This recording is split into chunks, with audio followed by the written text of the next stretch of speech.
పశ్చిమ గోదావరి జిల్లా పాలకొల్లులోని గణతంత్ర దినోత్సవాన్ని పురస్కరించుకొని మంత్రి నిమ్మల రామానాయుడు క్యాంపు కార్యాలయంలో జాతీయ జెండాను ఆవిష్కరించారు.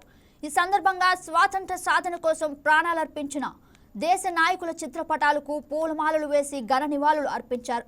అనంతరం పోలీసు వందనాన్ని స్వీకరించి జాతీయ గీతాన్ని ఆలపించారు.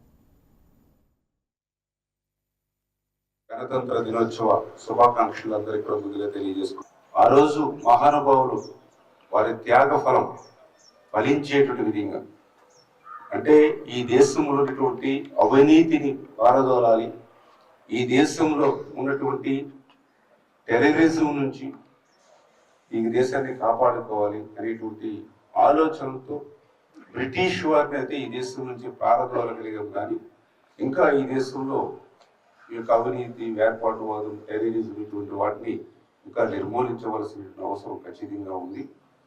మరి భవిష్యత్తులో ప్రజల యొక్క సహకారంతో ప్రజాస్వామ్యబద్ధంగా మరి వారు ఆశించినటువంటి త్యాగాన్ని మనం గుర్తించి ఆ త్యాగ ఫలాల్ని అందుకునేటువంటి విధంగా భవిష్యత్తు భారతదేశాన్ని నిర్మాణం చేయాలని చెప్పి ఆలోచన చేస్తూ మొన్న కూడా చూసాం.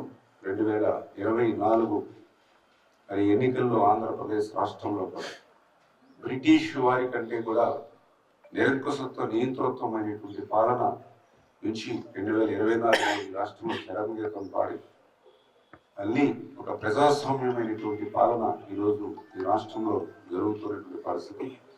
ఖచ్చితంగా రేపు రాబోయేటువంటి రోజుల్లో మన ప్రియతమ ప్రధాని నరేంద్ర మోడీ గారి యొక్క సారథ్యంలో ఒక అత్యంత శక్తివంతమైనటువంటి ప్రధానిగా ఈరోజు ప్రపంచంలోని గుర్తించబడేటువంటి నరేంద్ర మోడీ గారి యొక్క సారథ్యంలో ఆ పూజ్య బాపూజీ కలలు కన్నటువంటి గ్రామ స్వరాజ్యాన్ని పక్కన కాపాడుకుంటూ మరొక పక్కన అంతర్జాతీయంగా అత్యంత బలీనమైనటువంటి దేశంగా భారతదేశాన్ని తయారు చేయడంలో కానీ వీరందరి యొక్క స్ఫూర్తితో భావి భారత అభివృద్ధి చెందినటువంటి దేశంగా భారతదేశం అనేది.